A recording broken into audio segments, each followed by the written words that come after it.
Welcome to the Deep Dive. We're here to cut through the usual corporate speak and really get to the heart of what the data is telling us. Today we're zeroed in on Elevance Health, specifically their Q3 2025 earnings release and the presentation that went with it. Now, if you just glanced at the headlines, you might think, wow, what a quarter. Operating revenue hit $50.1 billion. That's 12% growth year over year. Pretty strong stuff. But, and this is the big but, the paradox here, despite all that revenue growth, the profit picture looks, well, frankly, terrifying. Adjusted diluted EPS plummeted to just $6.03. That's down almost 30%, a 29.9% drop compared to the $8.60 they posted in Q3 last year. So how does that happen? How do you grow revenue by 12% and watch your profit crater by nearly a third? It's fascinating, isn't it? And management's line is basically, we knew this was coming. They're framing these results as consistent with their expectations. They point to two main things. First, those elevated medical cost trends that, everyone in the sector is grappling with. And second, their own deliberate strategic investments. They're saying, look, we're spending money now to make care more affordable and improve the member experience down the road. Right. But it's one thing for management to say a 30% drop is planned pain, isn't it?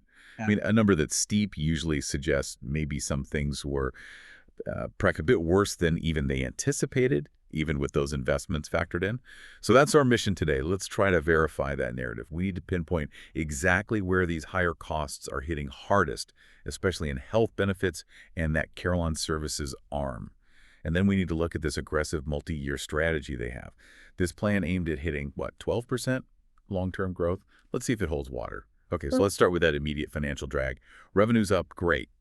But operating gain fell 45%. What's the single biggest factor just hammering those profit margins right now? Well, the number one culprit, the really critical ratio here, is the benefit expense ratio. The BER, it jumped 180 basis points compared to last year, hitting 91.3%. 91.3. Yeah. And for anyone not tracking these numbers day to day, that basically means for every dollar they brought in from premiums, over 91 cents went straight back out to cover medical claims. Exactly. That leaves almost nothing for operating expenses, let alone profit. It's a classic and pretty severe margin squeeze. Okay, so where are those extra claims costs coming from specifically? Is it just, more people going to the doctor? Yeah. General higher usage? It's a bit more specific than just general usage, although that's definitely part of it.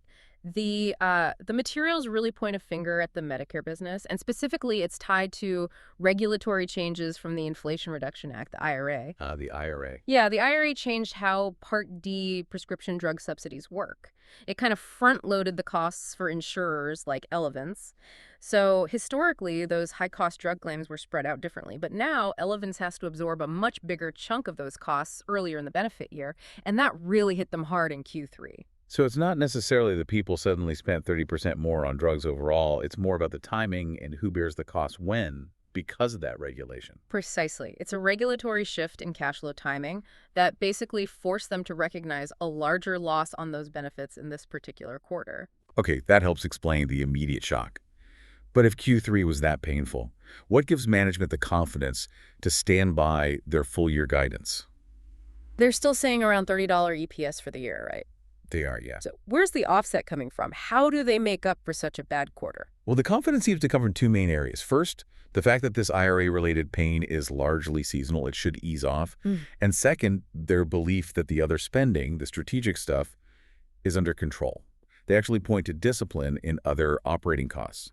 Now, the adjusted operating expense ratio did go up by 100 basis points to 10.4%. Right. But they say that increase was primarily because of those targeted strategic investments, several $100 million poured into scaling up Carelon and pushing their AI and digital strategy forward. So they're consciously trading margin right now for what they hope are future capabilities, knowing that the Part D pressure is temporary. That seems to be the calculus, yes. They see the Part D hit as manageable within the full year and the investments as necessary for the long term. And we should probably touch on cash flow, too. Operating cash flow was, $1.1 billion in Q3? Year-to-date, $4.2 billion. Right, and that number was actually weighed down by that big payment for the BCBSA provider settlement agreement. Ah, okay. So the underlying operations are likely still generating decent cash, even if the reported profitability looks rough because of that settlement payment and the other pressures. That's a fair assessment, yeah. Okay, let's pivot to the biggest piece of the pie. The health benefits segment. This is their core insurance business. Revenue looked good here, too, up 10.4% to $42.2 billion. But that margin contraction, wow, it seems even more severe here, arguably the most worrying number in the whole report. It's definitely stark. A 280 basis point drop in adjusted operating margin is, well, it's brutal. Yeah. It fell from 4.2% just last year, Q3 2024, down to only 1.4% in Q3 2025. Just 1.4% margin on over $40 billion in revenue. Exactly. And it's really that combination of pressures we've been talking about. Those elevated medical cost trends hitting everyone, the seasonal Medicare Part D impact from the IRA, plus those internal investments they're making. Things like workforce support, speeding up technology adoption, it all adds up. And beyond the margins, the membership numbers are also interesting. Kind of a mixed bag, reflecting some big external policy things happening, especially in government programs, right? Total membership actually dipped slightly, down about 1% year over year. That's right. And the biggest factor driving that dip right now is definitely the ongoing Medicaid reverifications.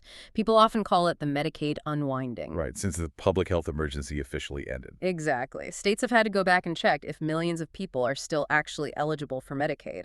And as the Elevance report notes, that process is causing significant membership losses for them and, frankly, for most Medicaid insurers. What does losing those specific members do to their risk pool? Are they losing the cheaper members or the more expensive ones? Generally speaking, the process tends to disproportionately remove the healthier members. You know, people who maybe got a job with insurance or whose income went up, making them ineligible. So when those healthier, lower-cost members leave, the remaining pool of members tends to have a higher average acuity. The folks who are harder to reach, maybe harder to verify eligibility for, are often those with more significant chronic health needs. Ah, so membership drops, but the average cost per remaining member actually goes up, which makes the margin problem even worse. Precisely. It exacerbates the margin pressure significantly, and that's why the outlook for Medicaid specifically looks so challenging. Management is actually signaling that they expect the Medicaid operating margin to fall by at least another 125 basis points in 2026. Wow, another big drop baked in. Yeah. They're saying the rate increases they're managing to get from the states just aren't keeping up with how much care that higher risk population needs and is using.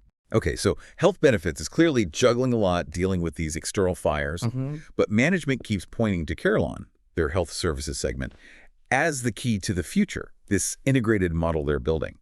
So let's look at Carelon. Is it really the growth engine they say it is? How fast is it moving? Oh, absolutely. Carelon is, it's surging. It's really the primary driver behind that optimism for hitting the 12% long-term growth target eventually.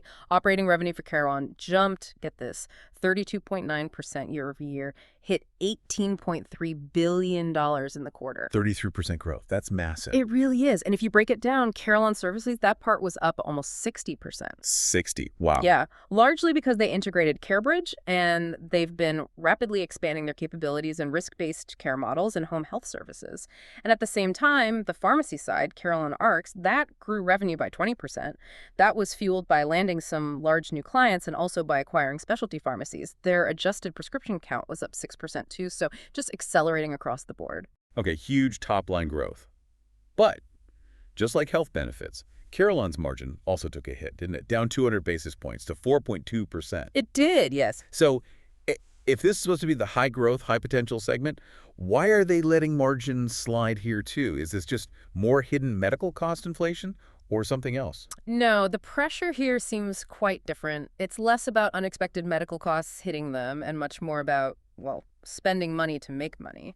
Capital expenditure, basically. This margin dip reflects planned investments needed for integration and technology upgrades to support that rapid growth. They're building out what they call Health OS, their big tech platform, and they're busy integrating those large pharmacy assets they acquired. So it's the cost of building the infrastructure for the future. Exactly. You have to remember, Carelon is already serving something like 100 million consumers across its different services. The investment isn't just about growing bigger. It's about making sure that whole ecosystem works together efficiently. They want it to connect different aspects of care and actually, bend the cost curve for the entire Elevance company in the long run. So they're spending now on the tech and integration needed to deliver those complex, value-based care solutions that should theoretically lower overall costs years down the line. All right, let's shift gears then and look ahead. The forward outlook, the strategy for 2026 and beyond. This is really where that whole 12% long-term growth plan has to, prove itself. What's the key takeaway from their Medicare Advantage strategy for 2026? The big theme for MA in 2026 is discipline. It's a direct response to the cost pressures they've been feeling. They're explicitly prioritizing, and I'm quoting here, pricing discipline and sustainable margin profile for their bids next year, even if that means maybe not growing membership as fast. That's a really interesting trade-off, isn't it? They're sticking to their pricing guns, which means they're actually willing to lose members in the short term. The report even notes MA membership took a hit of about 150,000 members, partly because they exited certain plans or reduced service areas where they just couldn't make the numbers work profitably. Exactly. It shows just how critical restoring and protecting margins is for them right now, maybe even more critical than just chasing volume growth in MA. Which makes sense if costs are running high. Right. And that sacrifice is probably necessary because the other big focus for them in MA is improving their star ratings. Those ratings are absolutely crucial for future funding for Medicare and for signaling quality to potential members. They're showing some steady improvement there, and they've set a target now. Get about 55% of their MA members into contracts rated 4 stars or higher for the 2027 payment year. It's a big jump from where they are now, right? Around 40%. It is a significant jump, yeah. They did highlight that 3 of their contracts just achieved a 5-star rating, which is great, but getting that overall average up to 55% requires consistent effort across many plans. Improving those ratings is absolutely vital for long-term, stable revenue in the MA space. Okay, so beyond managing the specific programs like MA and Medicaid, it feels like the underlying strategy, the core thesis for how they get costs down long term, is really all about digital innovation. Without a doubt, that technology strategy, expanding Health OS, bringing in more AI tools, it's explicitly tied in their narrative to increasing access for members while also driving internal operational efficiency. We're talking about using AI for clinical decision support, rolling out more digital virtual assistants for member interactions. The goal is clear. Automate routine tasks, cut administrative overhead, and use data analytics to make smarter, faster clinical and operational decisions. They need to find those efficiencies to help offset the high medical utilization costs. And the payoff for all this, the short-term margin pain, the potentially sacrificed members, these huge investments, it all comes down to what they call their long-term growth algorithm. That's the end game, yes. That's the whole point of this strategic pivot. They fundamentally believe that these significant investments they're making now, especially in scaling up the whole Carelon enterprise, will set them up for, quote, balanced earnings growth starting in 2027. And their stated target, the one they keep repeating, is achieving at least 12% average annual growth in adjusted diluted EPS over the long term. And in the meantime, while they wait for 2027 and that growth to hopefully kick in, they seem pretty focused on returning capital to shareholders, right? Share buybacks. They are, definitely in the near term. They bought back $875 million worth of shares just in Q3. And they still have a lot of authorization left, about $7.2 billion. But looking at their stated long-term capital allocation plan, it really underscores their priorities. They've earmarked roughly 50% for M&A and organic reinvestment, think Carelon, think AI, then about 30% for share repurchases and 20% for dividends. So reinvesting in the business is clearly the #1 priority right now. Overwhelmingly, yes. Hashtag outro. Okay, so if we had to summarize this whole deep dive, Q3 wasn't pretty on the profit line, but it maybe wasn't a disaster either. Yeah. More like a calculated step in a difficult strategic shift. I think that's a fair way to put it, yeah. They seem to be consciously prioritizing long-term structural advantages, things like scaling Carelon, integrating AI, improving those crucial MA star ratings, even though it means taking a hit on short-term profit margins. They're navigating some really strong headwinds, high medical utilization across the board, plus those big regulatory changes like the Medicaid redeterminations and the IRA's impact on Part D costs. They're clearly building for future earnings, not trying to maximize Q3 2025. Right, and those big 2026 investments are all about getting that Carelon flywheel, as they sometimes call it, really spinning, positioning them to potentially hit that ambitious 12% average annual EPS growth goal down the line. Exactly. Which brings us to the key question, I think, for anyone watching Elevance or this sector right now. Considering the very real pressure they're under from high medical costs right now, combined with these massive necessary investments they're making in AI and Carelon, how far into 2026 are we going to be before we see these declining margins actually stabilize? When does the bleeding stop, essentially, before that hope-for balanced earnings growth in 2027 can realistically begin to materialize? Watching for that stabilization point, that's going to be the crucial indicator of whether this whole grand plan is truly on track